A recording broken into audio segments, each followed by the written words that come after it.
The first time I met a human, I was burned by his iron ring. The boy apologized to me and threw the ring far away. I thought this innocent boy was cute, so I allowed him to touch my wings. Just like that, Stefan and I became friends. I often took him to the magic forest to play. As time passed, we slowly grew up and fell in love. Stefan gave me a kiss. He said it was true love's kiss. But soon, he said he wanted to make something of himself and never returned for many years. I could only live on memories through the long years, until one night, he suddenly came back. I blamed him for being gone too long, but I still softened and drank the water he handed me without hesitation. Then I fell into a deep sleep. When I woke up, he was already gone. What broke me even more was that my wings had been cut off. The person I loved most betrayed me with his own hands. I dragged my wounded body forward using branches for support. From that moment on, I sealed the entire magic forest, completely cutting it off from the human world. To find out the truth, I saved a raven and turned it into a human spy. Soon the news came back.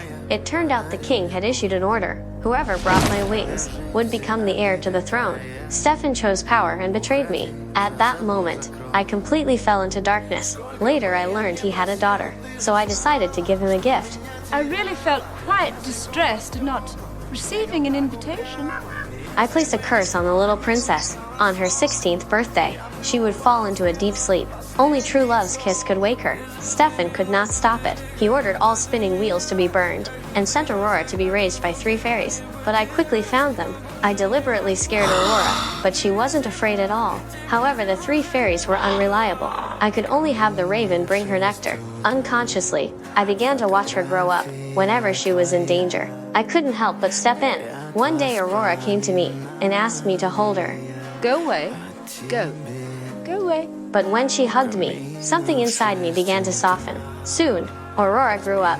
She entered the forest and found me, and called me her fairy godmother. From then on, she came to stay with me every day. I slowly started treating her like my own child. I began to regret the curse, and tried to break it, but the hatred ran too deep.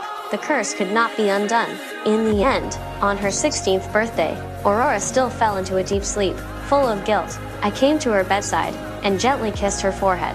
Unexpectedly, she actually woke up. Hello, godmother. It turned out, my love for her could also break the curse. Later, when I faced the king, power suddenly surged through my back. It was Aurora. She returned my wings to me. Stefan was terrified, and ordered the soldiers to attack. I no longer backed down. I grabbed him and broke through the tower window, falling through the sky. I said my final goodbye,